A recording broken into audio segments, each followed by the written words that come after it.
Ano po ang tatlong teknolohiya na kanilang ginamit sa kanilang paglalayas? Ano pa po? Cellphone po. Compass.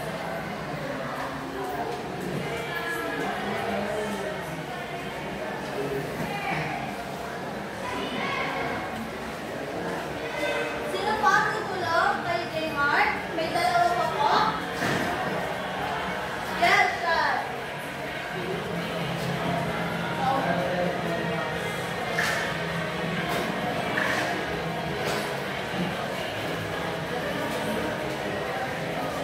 And yung caramel. Sa sino po? Pangalawa? Sino ang tutulong po? Yes, Clarice.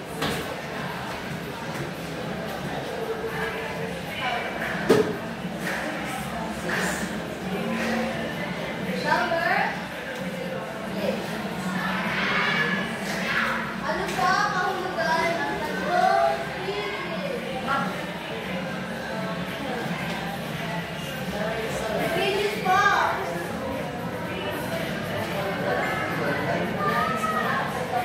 Call a friend po. Ano po ang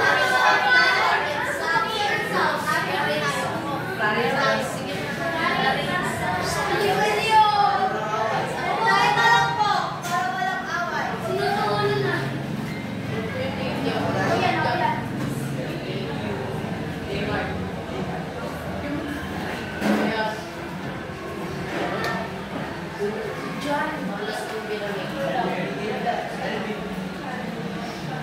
Ansel, mabulot mo ulit. Ako.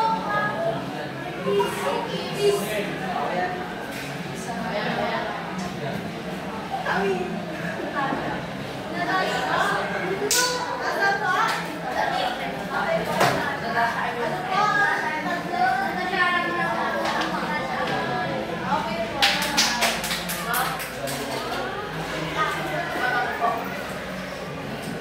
Sino ba ang ano?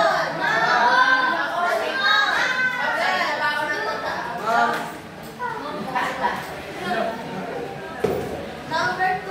Tawag ba ito? Oh, isa pa po.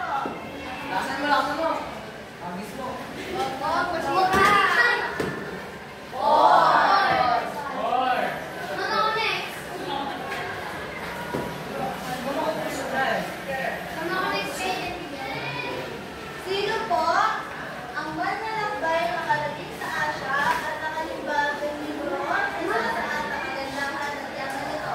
Ako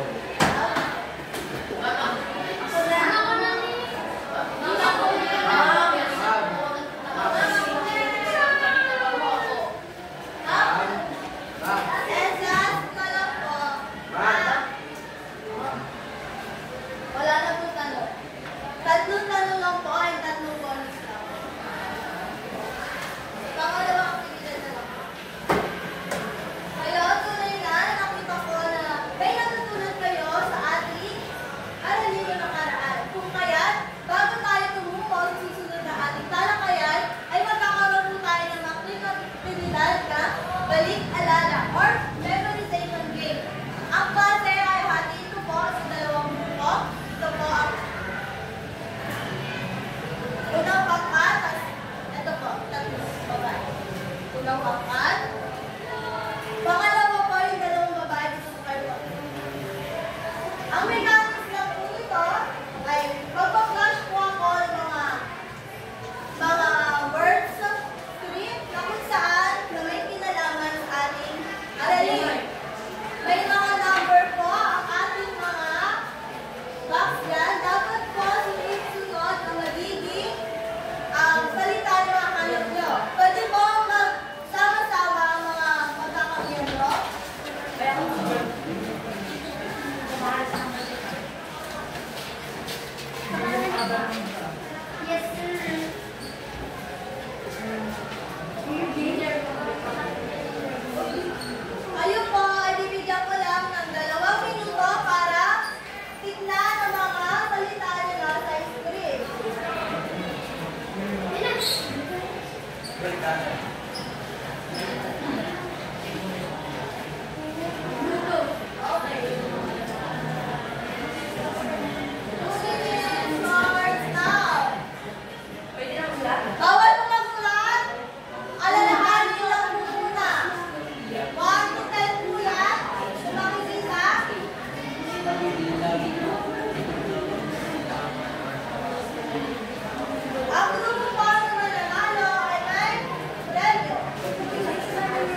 Ngunit si Bimba Tuto po ay ang tunay na ngalan ay si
ang Hajj po ay mahalaga sa kanila. Kung sa atin po, sa mga Katoliko, ano po, pagdadasal at pananampalataya sa atin.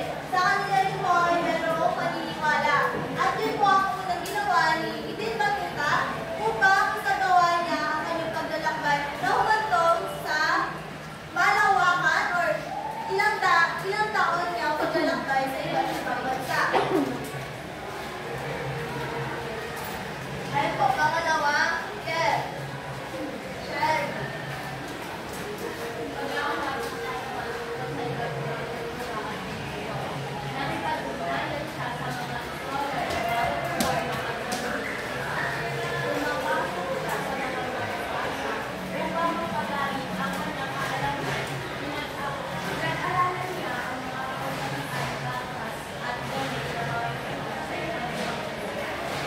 So, tama po. Si Ibn Battuta po ay naging curious din po siya sa mga kultura, relihiyon ng kanyang bansang pinuntahan, kung kaya't yun po ang isa sa naging layunin niya.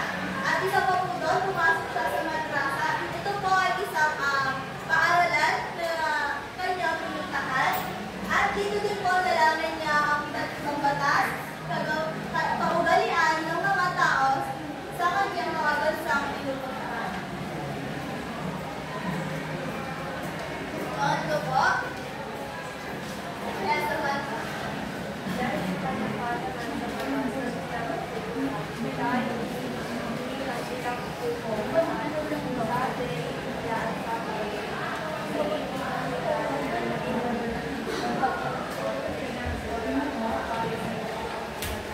So, ang kanyang naging trabaho po noon sa mga pupuntahan niya bansa, katulad ng sa India, ay isang po. Ito po ay isang legal na nagsasagawa ng isang batas, tagapayo, kumbaga po. Ang naging ang trabaho po ni Ibn Battuta sa mga lugar na kanyang pinuntahan. Ngayon naman, tayo ay tatako sa paglalakbay ni Ibn Battuta sa iba't ibang relihiyon sa mundo. At una na nga po dito ang Hilagang Africa.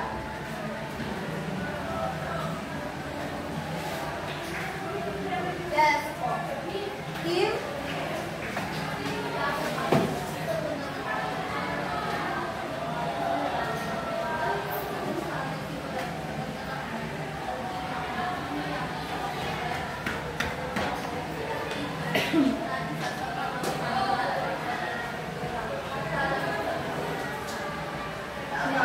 Ang Morocco, ang kanyang bayang sinilangan, ang Tunisia, ang isa din niya sa mga puntahan. Ano po ang napapansin niyo sa mga larawan? May pagkakatulad po ba? Meron po? Ano po? Yes, waited. Ano to po? Yes, yes.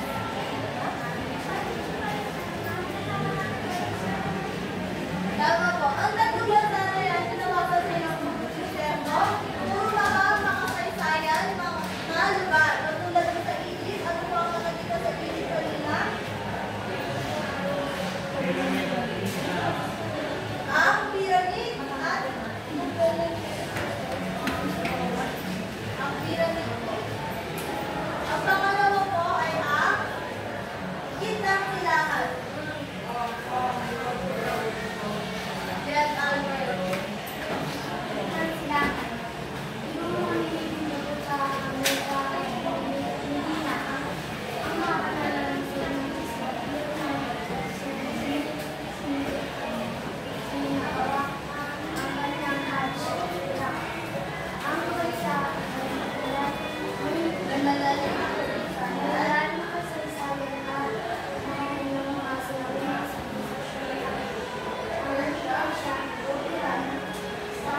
detalyado, pagsasalaysay ng iba't iba sa mga lugar na kanyang pupuntahan, sa mga kultura, relihiyon, tradisyon, is mas malinaw ang pagkakasulat ng iba't iba kaysa sa mga ibang libro sa mga manggagalugan doon.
Tama.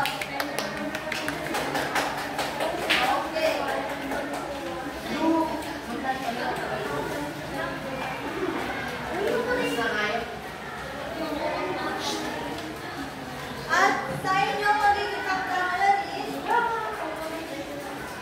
kayo po ay may gagawin na bago po sa ating layunin na travel brochure.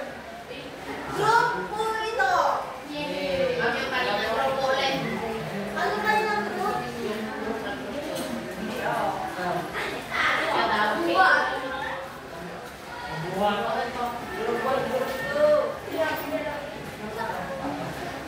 So, ang gagawin niyo pong travel brochure, sa mga pinuntahan po ni Pintutura,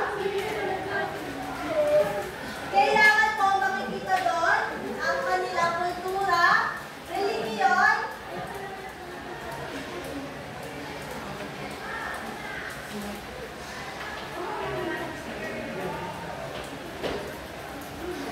sa inyong gagawin brochure,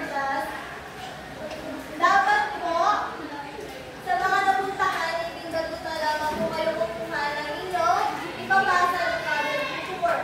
Dapat po makikita doon ang kanilang kultura, relihiyon, kasanayan, at ano pa po makikita sa bansang iyon. Saan sila kilala or sikat? Kunyari po sa Egypt. Saan po ba sikat ang Egypt? Ganun po. At bakit ito mahalaga ang destinasyon? Sa tingin niyo po, bakit po mahalaga ang puntahan ang bansa na iyon? Ilan po kayo sa klase? 6.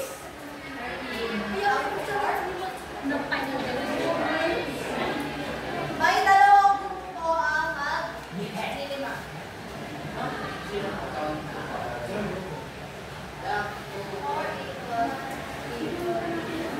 May dalawang grupo po ang mag-cinema. Hindi na po. Saan na po yun? Papasok po sa magandang ay, hindi po. Nandito na po. Bago na po ba na po? Nandito na po. Bukas po pala na Medina. Nandito na po. So, okay, that's all for today. Thank you and see you po!